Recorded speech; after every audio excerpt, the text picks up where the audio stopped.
တထေးကြီးမှမသိပဲအိမ်အောင်ပြုမိလိုက်တဲ့အခါမျိုးသမီးဟာသူမရဲ့ခင်မုန်းဖြစ်သူအိမ်ကိုပထမဆုံးအကြိမ်ဖြစ်ရောက်ရှိလာခဲ့ပါတယ်။သူမကတကားကိုအသာလေးပဲတွန်းလိုက်ပေမဲ့တကားတစ်ခုလုံးကဝုန်းခနဲဆိုပြီးပြိုလဲကျသွားပါတော့တယ်။အိမ်ဝင်းထဲကဘဲအုပ်ကြီးလည်းလမ်းဖြန့်ကုန်တာပေါ့။အဲ့ဒီထဲကဘဲတကောင်ကတော့သူမကိုရန်တုတ်ပြန်တဲ့အနေနဲ့သူမရဲ့ဖက်နှက်အစ်စ်ပေါ်ကိုတမင်တက်ချိပချလိုက်ပါတယ်။ဒါကိုခင်မုန်းဖြစ်သူရဲ့သမီးလေးကမြင်သွားပြီးမေမေတစ်ကိုမနှိမ့်ဆက်နဲ့မဟုတ်ရင်တော့မင်းကိုချက်စားပစ်မယ်လို့ဘဲကိုချက်ချင်းပဲဟိန်းဟောက်လိုက်ပါတယ်။အမျိုးသမီးကအိမ်ထဲကိုလှမ်းဝင်လိုက်တဲ့အခါခင်မုန်းဖြစ်သူရဲ့အိမ်ကြီးဟာဒီလောက်ထိဆင်းရဲလိမ့်မယ်လို့ထင်မထားခဲ့ပါဘူး။ကံကောင်းတာကကလေးနှစ်ယောက်ကအရန်ကိုတိတက်ကြပါတယ်။သူမကိုထိုင်ဖို့ကလတ်ထိုင်ပေးုံတင်မကပဲရေတစ်ခွက်ပါခတ်ပေးကြပါတယ်။ခွက်နှက်ခမ်းလေးပဲနေတာကြောင့်တားဖြစ်သူကပဲနေတဲ့ဘက်ကိုသူမနဲ့လွတ်အောင်လှည့်ပေးရှာပါတယ်။သမီးလေးကလည်းမေမေ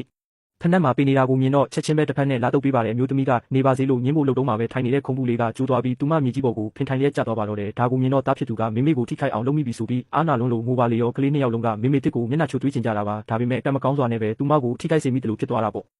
အမျိုးသမီးကကလေးကိုအမြန်ချော့လိုက်ပြီးကလေးတွေရဲ့မျက်နှာမှာပေးချင်နေတာကိုမြင်တော့လက်ကင်ပိုးဝါထုတ်ဖို့အိတ်စီကိုသွားပါတယ်။ဒါကိုကလေးတွေကသူမအထုပ်ပိုးပြင်ပြီးထွက်သွားတော့မယ်ထင်ပြီးမသွားပါနဲ့လို့အတင်းဆွဲထားပြီးတောင်းပန်ကြပါတယ်။အမျိုးသမီးကတားလို့သမီးတို့ကငါ့အပေါ်ဒီလောက်ကောင်းတာဘယ်မှမသွားပါဘူးလို့ချော့လိုက်မှကလေးတွေပြုံးနိုင်ကြတော့တဲ့အဲ့ဒီအချိန်မှာပဲအပြင်ကအတန်ကြားလို့ကြည့်လိုက်တော့ခင်မုန်းဖြစ်သူအလုတ်ကပြန်လာတာပါခင်မုန်းကိုမြင်လိုက်ရတဲ့အချိန်မှာတော့သူမတအံ့တုံနေသွားဟာရပါတယ်သူမရဲ့ခင်မုန်းတစ်ကဒီလောက်အထိချုံမောခံရလိမ့်မယ်လို့မမျှော်လင့်ထားခဲ့ဘူးလေးနှစ်ယောက်သားပထမဆုံးအကြိမ်တွေ့ကြတာဆိုတော့အမျိုးသားကလည်းအရန်ကိုစိတ်လှုပ်ရှားနေရှာပါတယ်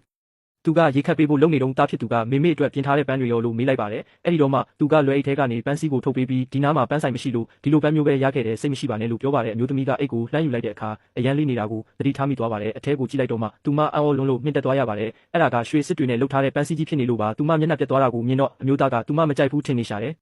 အဲ့ဒီအချိန်မှာသမီးလေးကအဖေနဲ့မောင်လေးကယောက်ျားတွေဆိုတော့မိမစိတ်ကိုနားမလဲကြဘူးလို့ပြောပြီးစိန်တွေအပြည့်နဲ့တမိုးကြီးလက်ပတ်နာကြီးတစ်လုံးကိုမိမိလက်မှာပတ်ပေးလိုက်ပါတယ်အဲ့ဒီတော့မှပဲအမျိုးသမီးဟာသူမခင်မုန်းကတကယ်တော့တတိကြီးမှန်းသိလိုက်ရပါတော့တယ်ရှင်ငါးယောက်နာဆိုငါးယောက်နာဒီလောက်တောင်ချမ်းသာလာလားလို့မေးတဲ့အခါအမျိုးသားကသူမကိုသူ့ပိုင်နဲ့ငါးမွေးမြူရေးကန်ကြီးစီခေါ်သွားပါတယ်ငါးကန်ကြီးကလည်းအကျယ်ကြီးပါပဲသူကပင်လယ်စာမွေးမြူရေးလုပ်ငန်းကိုအကြီးအကျယ်လုပ်ကိုင်နေတာပါ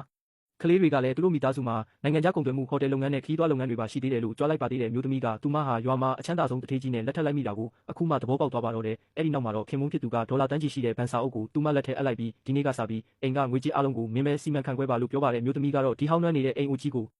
အရင်ဆုံးပြန်ပြင်ဖို့ဆုံးဖြတ်လိုက်ပါတယ်ညရောက်တဲ့အခါသူမကရှက်လို့ခင်မုန်းနဲ့တခန်းနဲ့မအိတ်ချင်ပေမဲ့ကလေးနှစ်ယောက်ကခေါင်းအုံးလေးတွေပိုက်ပြီးအားလုံးအတူတူအိတ်ကြမယ်လို့ဆိုပြီးဝင်လာကြတာကြောင့်ပျော်ရွှင်စရာမိသားစုဘဝလေးစတင်ခဲ့ပါတော့တယ်